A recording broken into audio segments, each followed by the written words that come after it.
We really do have a Cinderella market this morning. Cinderella, everything this morning. The job numbers are in, and while a bit too hot, Mr. Market is very happy, very happy. Lots of rumors swirling around regarding the Model 3 refresh. And of course, that's also known as the Highland.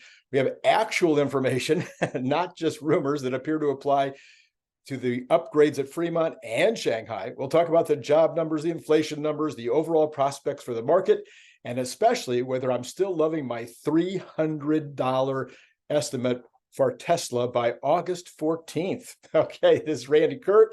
If the morning show is something that you look forward to, please hit like, please hit subscribe and notify. Lots of shows coming up. You're going to want to see Larry Goldberg tomorrow morning, Saturday morning. You're going to want to see Rene on Sunday morning. I mean, and there's just more and more. I'll talk about all that later. All right. So, you get a free book. Thank you very much for all the Patreon folks that have joined up. You can go to the information below in the description and hit the link, and you can take you right to Patreon, and you join up. You get a free book. Another $10 member joined yesterday. Love it, but you can do it for $5 if you want. All right, here we go. Jobs, wages were up 4%. 0.4% month over month, which is a 4.8% year over year run rate, but only 4.4 actual year over year. That was too high. That was too hot, if you want to keep going with the Cinderella analogy. But let me tell you why that is not hurting the market this morning. It's because of those productivity numbers that came in the other day that I've been harping on. You don't care. I don't care how much wages go up as long as productivity goes up. Let me explain that really quick. You got two employees. They're both doing the same job. One of them is making $5 an hour and makes 5 widgets an hour. The other one's making $10 and makes 10 widgets an hour. Or better yet, the one that makes $10 an hour makes 11 widgets an hour. Which one do you like better? You like the second one better. That's the economy that you want. You want an economy that's productive. If the economy is productive, then it's wealthy, and you can afford to pay your people more. You can afford to clean the air. You can afford to give away free healthcare. If it's wealthy enough, you've got plenty of money to do all the kinds of things you want to do. But if productivity drops like it has the last couple of years, then you've got a problem. You've got inflation, and you've got to cut back. But we haven't been cutting back. That could come to bite us later. In the meantime, the actual job numbers, the actual number of people employed, that increased by a little bit less than the market was expecting, which was, again, fine. Not too cool. It was cool, but not too cool. So the market, of course, is loving all of this. The total unemployment rate of 3.5, that was a little bit of a drop. You also had the total number of people employed as a percentage of those in that age category staying about the same. So, yeah, pretty much pretty good. I mean, sure, would it have been better if we'd had a 0.3% on the wages month over month? Yes, in terms of headlines, but as I just explained, no, not necessarily. All right. We also have Truflation out this morning, still hitting at 2.28. This is excellent. I am honestly believing we're going to zero. That is a prediction. We will go to zero by the end of the year. Maybe, certainly by the end of the first quarter of 2024, we will be at zero or under zero on the Truflation index, and probably the CPI will start to print close to zero by the end of the first quarter. All right. I apparently misread reports yesterday regarding wholesale sales in China of the Tesla. Those numbers did include export. So the drop of 30% month over month was real. The huge gain year over year was real. However, we did have excess inventory from quarter 4, which was sold in quarter 1, which raised the numbers in quarter 1. We also probably have way more in inventory at the end of quarter 2, which would I'm sorry, did I say quarter 2? I meant month 1 and month 2. Overall, this is probably not a big deal. We need to wait until we hear actual production numbers. There's no evidence at all of a slowdown in sales in China, but production could be an issue. We'll see those numbers, I think, come out next week. By the way, speaking of making a mistake on that, Watch the news carefully right now. Watch the headlines carefully. August is the worst month of the year for news. Everybody's on vacation. The stock market's on vacation. And there's just no news. It's really hard for those of us who are looking for news to bring you to find news. What does that mean? That means people who you might normally trust are using scary headlines, scary thumbnails, to try to draw you in, and then maybe even reporting fake news within. I saw somebody this morning with news before the job numbers were out, putting up a thumbnail about scary job numbers. And it was somebody that I thought I respected, and I've completely lost respect for that individual now. So just be careful right now about fake news and fake thumbnails and fake headlines, because this is that time of year when people are worried about losing their clicks, worried about losing audience. Yeah, my numbers are down. I expected in August. There's just no news. Okay, here we go. But my streak is intact. Although I said yesterday that I wasn't taking a position on the market continuing up on the second leg of the bull. I had a strong gut feeling. That's what I said. Well, the market was up yesterday. It's going to be up again today. It's going to be up next week. Steady march of the second leg. Yeah, there's going to be dips and there's going to be news and things are going to go down a little bit, and there could be some really, really big news that would cause this trend to end. But no, we're on an upward trend on the market. The NASDAQ will continue up. The Dow will continue up. Tesla will continue up. And it's only a matter of when, not if, Tesla gets back to 300. And I'll talk about that more later. Well, then I got it 100% right, at least according to this Wall Street article that was written by this fellow, or talked about this guy, Phillipson, who's an economist at the University of Chicago, the #1 business school in the country. He was a member of the White House Council of Economic Advisors from 2017 to 2020, and was his acting chairman from 2019 to 2020. So this is a pretty serious economist.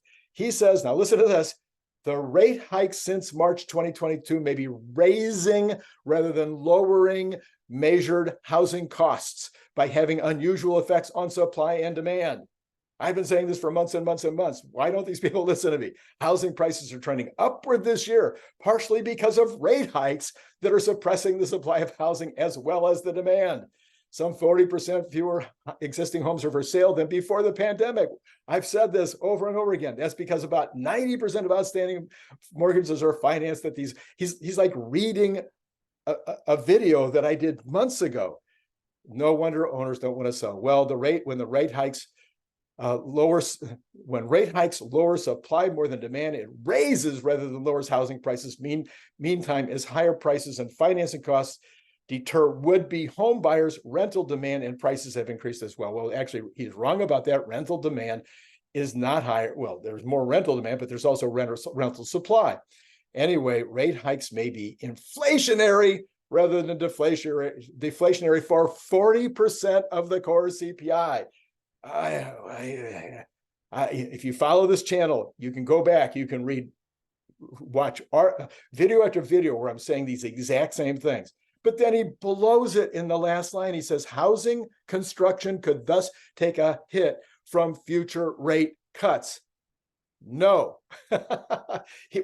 His point is that if you lower the interest rates, that means more people will put their homes on the market, more people will be able to afford. But what he's trying to say is that as more inventory comes in the marketplace, then the builders won't build as much. No, that's absolutely not true. The shortfall, how can this guy not know this? The shortfall is so huge in terms of single family residences that it'll take years and years and years of overbuilding to even get close. Well, okay. So then Elon Musk gave some more investment advice. He's good at this. He said yesterday, I think, that bonds are a no-brainer right now. Treasuries are a no-brainer. And this morning, well, folks are definitely buying bonds, sending yields in the 10-year and 2 years lower. So I don't know if they're listening to Elon, but folks seem to be getting it. The big three auto companies, they needed this like they need a hole in the head. The UAW is attempting to put the final nail in the coffin of the big three, asking for a 40% wage increase over the next 4 years. Well, great. If they can create 50% more productivity in the next 4 years, then they could get the 40% wage increase. Maybe they should tie their job increases to productivity. The last contract had a 3% increase over 4 years, but lots of benefit increases. It's hard to imagine that this is even a serious starting point. What could they even be thinking? A number around 15% over the 4 years might be more serious because of the inflation of the last couple of years. The unions and the dealer networks are going to kill big auto, even if they're lousy cars. If they're lousy. Anyway, we'll talk about that more in a minute. I am not going to spend time. I'm not going to waste your time with all the rumors that are coming out about Highland, the rumors that are coming out, when it's going to ship, when they're going to stop production, et cetera, et cetera. There is a lot of rumors. And I will say, if you take them as a whole, it does appear that Model 3 will stop production later this month. This is not a rumor. This is a fact. Let me get to the facts. The facts are that the European order deal for Tesla on the Tesla website, they've stopped taking order, or they stopped providing shipping guidings. It's like they're saying it's going to be October, November, December before you're going to get your Model 3. That would certainly seem to indicate they're not planning to ship any more cars to Europe for months and months and months. That would tend to indicate Model 3 production in Shanghai will be ending. There's also lots and lots of activity on the ground in Fremont. That's a fact. So that activity and the statement by the company that they will be doing these major overhauls, all of those things are true. The rumors with regard to Highland, that's another story. I'm not going there yet. If you want to see those rumors spelled out really nicely, Rob Maurer did a good job of that last night, but I'll wait until I get a little bit more before I go there. Yeah, one of the things, we got permits for more tents actually and equipment in Fremont. So that would be a good evidence that we're getting closer to something happening up in Fremont. Yeah, everybody's talking about Tesla buying Uber. This is just like kind of out of the blue. I would count that as more August. There's no news, so let's find something to talk about. Now, I've done this from time to time. Like, for instance, I think that there could be a different Highland out of Shanghai than there is out of Fremont. That's a fun thing to talk about. Tesla buying Uber is a fun thing to talk about. I mentioned months and months ago, I thought Tesla should buy Firestone. Good Firestone. Yeah, you know who Firestone is owned by. Bridgestone. No, not Bridgestone. They're I can't remember right now who they're owned by. Anyway, so these are fun things to speculate, but they're not going to buy Uber, and Uber is way overpriced. It's priced like Tesla would have been in when it was at 410 2 years ago. As noted last night, productivity numbers were absolutely stunning, giving another blow to inflation, but oil is still an issue. The Saudis and the Russians are extending their cuts in production through the end of September. I think, however, that we would have to move way above the 80s. I think we'd have to be into the 90s, maybe even more than that, before oil would actually get in the way of the productivity increases that are driving inflation down. So I continue to believe inflation is down, down, down, even with these oil increases, but it's still something I will be watching every single day and reporting to you as we see what's going on. Bank of America's Flow Show report, in fact, said that this is the fastest nominal GDP recovery since the Second World War. How about that one? That's weird. Okay. The frequency with which economic data beats expectations has surged recently to historically high levels, lowering the probability of a recession this year. So some people are still thinking there might be a recession this year or early next year or middle of next year. No recession, no recession, no recession. Hear me, hear me, hear me. There will not be a recession. So let's talk about Tesla. Tesla will have news in August. Okay, there will be news worthy of reporting in August. Sometime this month, there will either be one of these, or maybe all of these, or some of these. There will be an announcement about Highland, or Cybertruck, or Mexico, or another mega factory, or India, or FSD. There's so much stuff right on the verge right now. Any one of these announcements, or any two of these announcements, could easily get us back to 300 in this market environment. I'm assuming that the market, again, second leg of the bull is on, and nothing's going to slow it down except some crazy news out of left field. So we could even go higher than 300, depending on which one of these news events happens in August. Even in the slowest month of the year, we could see Tesla. Now, again, I said My number was by next Monday, not this Monday, but the following Monday, we would be back to 300.